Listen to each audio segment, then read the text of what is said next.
Hello everybody, welcome back to the channel, and today we're going to be talking about a crazy new TCG exclusive. We made a video yesterday talking about one of the new ones. It's the Wing Beast Fusion. If you didn't see that one, check it out. It's been a pretty well-received card overall by the community, but this one's got me excited, and it's got a special place in my heart, of course, because it is fish support, and we're talking, of course, about Moray of Avarice. Now, image being a nightmare aside, this card is definitely one to be excited about for many reasons. But that makes two cards that are TCG exclusives, and if you count the sneak promo, which is also an exclusive, it makes three that are actually really good. And so maybe Konami TCG is kind of changing their approach to some of the exclusives, making them less throwaway. I'm excited. I'm waiting on the reveals for the rest of the Goji TCG exclusive fish archetypes so that I can make a full video. But today we've got Moray of Avarice, and I am really, really excited about it. So let's actually read the effect first. Before we get into it, you guys, just if you do enjoy the content, please like the video and subscribe, and click the bell icon to stay notified, of course, for all the most, up-to-date elements of the video and such. You guys have heard this feel 1,000 times. I feel like I have to say it, though, so here we are.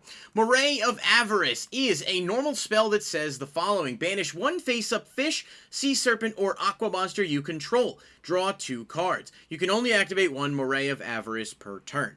Now, this is a really, really good piece of support just in general for multiple typings. Sea Serpents benefit from this pretty significantly as well, with decks like Mermail coming to mind, and those decks always have struggled for draw power. Not consistency, because they definitely have cards like Dragoons that can get you where you need to go, but draw power, especially if a card is negated, like you summon a Diva, it's hit with impermanence or something, it's negated, well then you can kind of keep your plays going, or at least have a chance to get some extra draws, and I think this definitely rivals Moray of Greed for that deck specifically as draw power. But really, especially with the new fish archetype that seems to be based around banishing, I think this is going to be pretty good.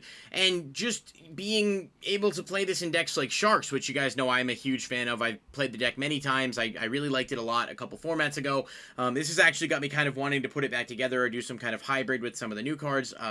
I haven't really gotten there yet because I haven't had a chance to read their effects, but this card just as a whole is a really solid advantage generator for you that can help to get you more cards in hand. And one of the biggest problems that Fish had was, of course, once you put your combo out, you ended with barely anything in hand, and this might help to fix that, especially for a few reasons, which we're going to talk about in a moment. But before we jump into that, I just want to mention a few of the combo cards that kind of go along with it. So, first one that comes to mind, of course, this is actually a lesser-known card, and I don't think it's amazing, but it might be one to keep in mind with the new Fish archetype in general. Fish and Swap. It's a normal spell. It says discard 1 card, target 2 of your banished fish, sea serpent, or aqua monsters, add them to your hand. The biggest drawback of this is that you have to target 2. You can't target up to 2, so it's not going to be good in a dire situation.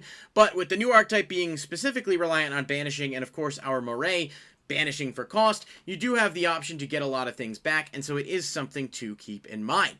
Another one that comes to mind, of course, is Leviair, the Sea Dragon, an iconic card that has come in and out of popularity for years since its inception. Detach a material, target a banished level 4 or lower monster, special summon it to your side of the field. So, if you have a fish, aqua, or sea serpent that perhaps triggers off a special summon, you can banish it with Moray, draw, and then bring it back with Leviair. We all know, of course, the aqua stuff with frogs are going to benefit from this as well, and we know that frogs with Splight are definitely seeing some play and popularity, so there's more to think of. And, of course, Xyz Remora is another one that came to mind immediately, because this card, there were scenarios where if I summoned this out, I had an extra monster on the board, whether it was Remora or otherwise, and it does lock you into Xyz summoning for the most part with the majority of other fish cards, so you can't, like, rake Remora, link it away. You now have an option to banish it away, get a draw, and not leave that extra body on the field. So these are just a few options that came to mind. Obviously, there are a lot of archetypes and decks that are going to benefit from this as a whole, but Moray of Avarice is definitely a card to keep an eye on, and makes me really optimistic to see the rest of the fish archetype, because it could be busted depending on how good that archetype is overall. Let me know what you guys think of Moray of Avarice in the comments down below. I know it's a shorter video, but we're just talking about the one card. I just think for water, it's going to be huge, and I guess not even just water, right? Technically other sea serpent, fish, whatever, but generally speaking, a lot of the archetypes that are going to benefit from this are water. Still, it's pretty cool. I'm excited about it, and I can't wait to get my hands on a copy, because I might throw fish back together just to see what this card can do. Let me know in the comments down below, and I'll catch you in the next video. Peace.